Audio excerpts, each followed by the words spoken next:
नमस्ते। मैं doctor Satyavrat Sahu, MBBS MD DM clinical pharmacologist. मैं आज आप लोगों को डिस्लिपिडेमिया के मैनेजमेंट के बारे में बोलूँगा।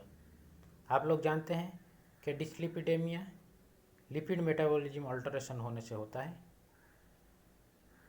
डिस्लिपिडेमिया दो प्रकार का होता है, एक प्राइमरी डिस्लिपिडेमिया, एक होता है सेकेंडरी डिस्लिपिडेमिया।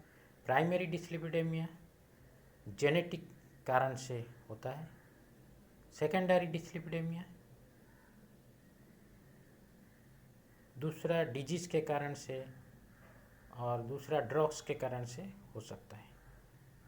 जैसे कि हाइपोथायराइडिज्म पेशेंट में होने का चांस होता है, अल्कोहल जो लोग लेते हैं उनमें होने का चांस होता है, स्मोकिंग जो लोग करते हैं उनमें होने का चांस होता है।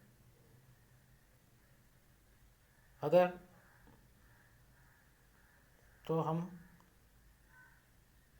इसके लिए टेस्ट करते हैं लिपिड प्रोफाइल। सुबह खाली पेट में 12 घंटा फास्टिंग रह के सुबह को ब्लड देना पड़ता है। और लिपिड प्रोफाइल में अगर ट्राइग्लिसराइड मोर देन 150 मिलीग्राम पर DL, serum cholesterol more than 200 milligram पर DL, LDL more than 100 milligram पर DL और HDL level less than 40 milligram पर DL पुरुषों के क्षेत्र में और लेस देन 50 मिलीग्राम पर DL नारी के क्षेत्र में होता है, तो हम लोग कन्फर्म होते हैं कि उसको डिस्लिपिडेमिया हुआ है। अगर थायराइड प्रोफाइल करने से अगर हाइपोथायराइड निकलता है तो हम लोग उसको सेकेंडरी डिस्लिपिडेमिया हिसाब से मैनेज करते हैं। उसमें हम हाइपोथायराइड का मैनेज करते हैं। अगर अल्कोहल के रिलेटेड होता है तो अल्कोहल बंद करना पड़ता है। नहीं तो प्राइमरी डिस्लिपिडेमिया में हम लोग बहुत सारा मेडिसिन यूज कर सकते हैं, जैसा कि HMG CoA रिडक्टेज इन्हिबिटर्स, इसमें है अटोरवास्टाटिन जिसका डोज है 10 मिलीग्राम टू 40 मिलीग्राम, रोजुवास्टाटिन जिसका डोज है 5 मिलीग्राम टू 20 मिलीग्राम, और फेनोफाइब्रेट जो फाइब्रेट के ग्रुप में आता है जिसका डोज है 160 मिलीग्राम। दूसरा ड्रग जैसे नियासिन हम लोग दे सकते हैं जिसका डोज अप टू 1000 मिलीग्राम दे सकते हैं। नियासिन और फाइब्रेट हम लोग यूज करते हैं जब triglyceride level more than 200 milligram पर DL होता है तब।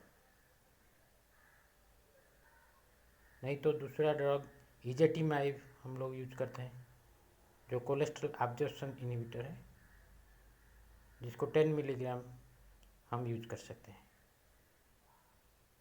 और अगर इसमें भी कम नहीं होता है कोलेस्ट्रॉल का लेवल, हम लोग ओमेगा 3 फैटी एसिड कैप्सूल आता है 1 ग्राम टू 4 ग्राम हम लोग डेली एक और दो बार यूज कर सकते हैं,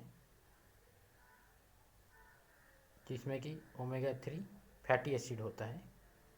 और हम लोग डिस्लिपिडेमिया पेशेंट को बोलते हैं कि फिश खाने के लिए, क्योंकि फिश में ओमेगा 3 होता है, जैसे कि साल्मन फिश और बहुत सारा दूसरा फिश में, सी फिशेस में होता है।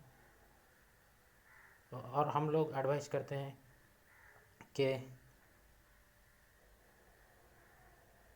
डाइट कंट्रोल करने के लिए, जैसे कि लो कार्बोहाइड्रेट डाइट खाने के लिए, लो ग्लाइसेमिक इंडेक्स फूड खाने के लिए बोलते हैं।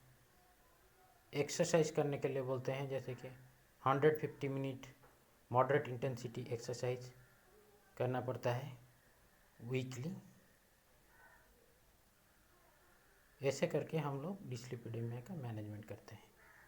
और रेगुलर इंटरवल में 3 मंथ में हम लोग लिपिड प्रोफाइल रिपीट करते हैं। दवाई खाने का 3 महीने के बाद हम लोग करते हैं। अगर लिपिड प्रोफाइल